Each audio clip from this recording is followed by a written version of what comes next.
Happy New Year to all you Gregorian calendar fans out there. We made it through 2020 and emerged into a 2021 that, while likely the same for a good portion of its opening act, has the promise of progress. Of course, this goes for gaming as well, as there is a lot to be excited about on that front in the upcoming year, and I'm here to discuss games I'm looking forward to playing in 2021.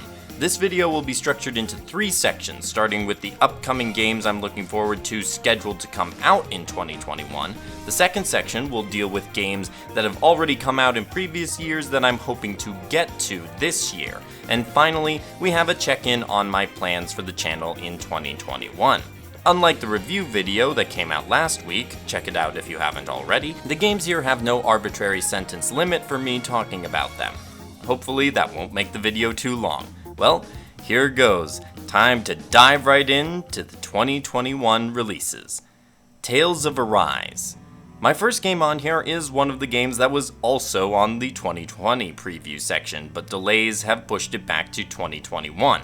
The Tales of fanbase has been clamoring for a mainline entry since Berseria in 2016 or 2017 in the West, and Arise, despite having only a couple trailers thus far, has brought hype way up with those trailers. I'm really fascinated with the scenario and setting of the game, and the art is unlike anything Tales of has done before in an absolutely gorgeous way. Obviously, excitement has to be tempered since gameplay has been non-existent in the trailers and we barely know anything about the characters, but I'm hoping that the time it's taken to get Arise to us will result in a fantastic game. I do hope this one doesn't come back for the 2022 list though, and according to producer Yusuke Tomizawa, development is nearing its end. For now, I'll keep my eyes peeled for any news about it, and content myself in the meantime trying to pick out more details in the trailers. Cris Tales. Another game that was on the 2020 preview list that got delayed to 2021, but Cris Tales I expect will be coming pretty soon into 2021. Cris Tales has a stunning art style, which is what drew a lot of people to it, and I like the creative use of Crispell's time powers to solve problems in the overworld and in battle. The demo that's currently out I think gives a picture of an ambitious game that does have some inconsistencies, but on the whole is an extremely promising experience. It's described as a love letter to JRPGs, and I hope the Colombian studio behind this can deliver on that promise for gameplay because Artcell has already accomplished that task. Ys 9 Monstrum Knox. The early going in 2021, specifically February, is going to be rough. And Ys 9 Monstrum Knox, the highly awaited game in the action RPG series, is part of that problem. 2020 was the year I really got into Ys, but I didn't manage to fully catch up, and I will be continuing to make my way there in 2021. Probably not in time for the PS4 release in February, but with PC and Switch in summer, that's likely when I'll be jumping on for the 9th entry. Monstrum Knox stands out to me for its unique world and character designs and the various powers given to each of the party members. I don't know enough about the story to comment that much, but I'm sure it'll be an enjoyable ride, and it seems Falcom has really put in a lot of effort to make the city in-game feel real. Plus, Ys is among the top tier of action RPGs for a reason, and I have little reason to believe Monstrum Knox won't live up to that legacy. Persona 5 Scramble. I've never played a Musou Dynasty Warriors game, but with all the crossovers happening recently for Koei Tecmo, it seemed inevitable one would capture my heart. Persona 5 Scramble is likely that game. I adore Persona 5 and its cast, and this is basically a sequel to the game, vanilla though, not royal. Sorry, Yoshizawa. The game seems to capture the style and feel of Persona 5 both in story and even gameplay. I will say I wish we had gotten a demo like Japan did so I could get my hands on the game and really start to figure out exactly how the gameplay was going to work, but I still feel confident in my excitement for the spin-off. I'm ready for some more Phantom Thieves adventures traveling around Japan, and I just hope the gameplay fits me as well. LEGO Star Wars: The Skywalker Saga. One of the first co-op games I played was the original LEGO Star Wars with my brother. I'm quite excited to revisit that in this upcoming release, quite possibly with my brother again, and see what they do with the Disney trilogy along with the original two. Regardless of your feelings about the movies, I think LEGO Star Wars can do a lot to connect Anakin, Luke, and Rey's adventures in a fun way. The developers have said that this game is going to change up the formula though, so I'm still waiting to see exactly how it goes. We've got a gameplay trailer, but it's a little bare bones on details.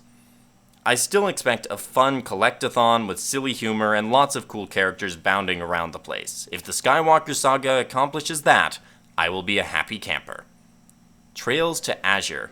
Yes, I have already played Ao no Kiseki, with the original translation, which was understandable, but that's not the only bar we want to clear when talking about Trails games. Trails from Zero was so good in part because of the work put in by the Geofront to give it a worthy localization. Now that their attention has turned to Trails to Azure, I'm anticipating that when I give it a second try after they release the full version, I will enjoy the game more than I did the first time. Plus, Azure will be localized to fit with NIS America's Cold Steel 3 and 4 localizations, which may or may not be a positive in your opinion. Which I'm glad about, so now I can pick up on details that may have slipped my notice previously because of translation differences. Since it is unclear if the West will be getting any Trails releases this year, Trails to Azure's Geofront localization may be my only chance to feel that rush of new-ish Trails content this year.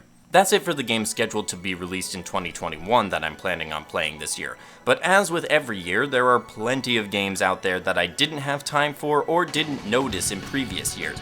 I'm not going to go into as much detail for these ones, but I want to highlight them anyway so y'all have a public record to go back to when asking if I'm going to get to a particular game. Starting off, we have the games in series I've started but haven't finished. Ys 7 and Ys 8 are of course in this section. I've only played one party-based Ys game in Memories of Celceta, and I'm really looking forward to seeing how the games develop in this system, or started out in Ys 7's case. Ys 8 in particular is one I've been excited to get to for a while now because of the high praise it gets from many Ys fans. I hope to finish these both before summer so I can then move on to Monstrum Knox on PC. Ori and the Will of the Wisps.